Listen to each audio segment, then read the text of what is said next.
The idea with the kid, with Corey, was that maybe they could spin him off. So, I mean, this is my idea. I didn't have this conversation with the studio. I just thought if I leave it open that way and give him that look at the end, that maybe that will be a good thing and create a part 5, 6, 7.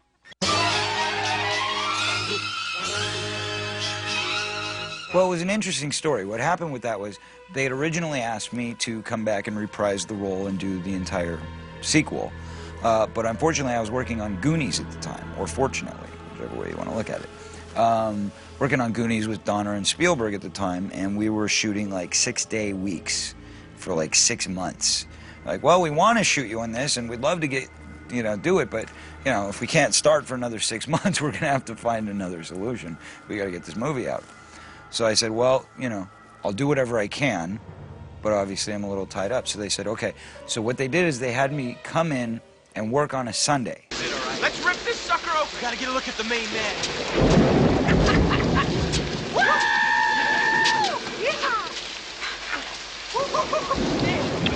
So I'm working 6-day weeks on Goonies, and on my 7th day, I had to shoot Friday Part 5, then go back to Goonies.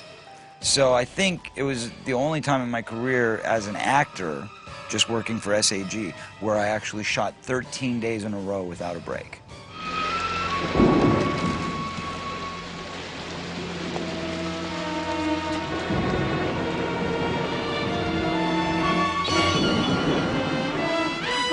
And the worst part of it is when I shot the scene for Friday Part 5, they had turned on some, it was supposed to be raining, but of course it wasn't raining. It was the middle of summer and we were out in the valley.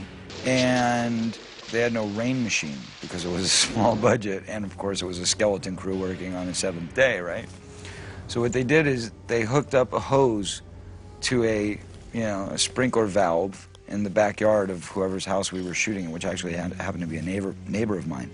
And they set up the sprinkler contraption to the hose and then connected it to one of those big faucets that they use for the rain machines, and just, let it pour.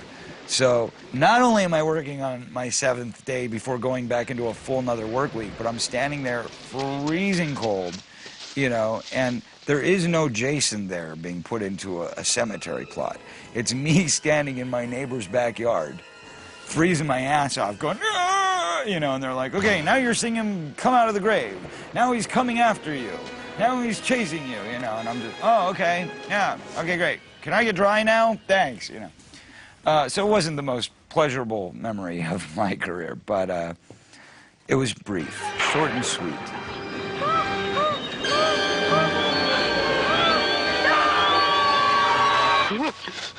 A lot of people have said to me, well, how did you feel about that guy being you grown up in Part 5?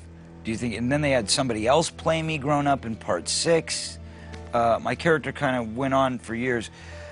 The way I always say it to the fans and to people is, if I had my druthers, Jason and I have some history. Obviously, my character and him were connected very tightly together. I see it a bit kind of like Jamie Lee Curtis and Michael Myers. I think they should do a Friday 2-0,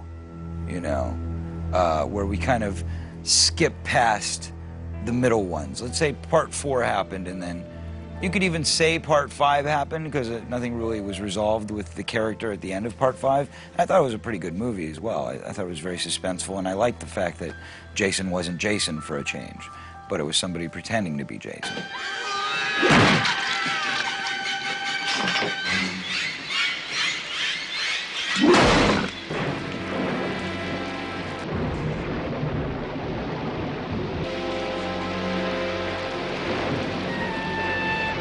But the way I would, wish it to be, if I could go back and do it again or whatever, is that we would kind of skip over 6, 7, 8, 9, and kind of pick up the plot line right after 5, and have me come back as the character, as Tommy Jarvis, and do it grown up, and, have that kind of final confrontation. I think that would be a lot of fun.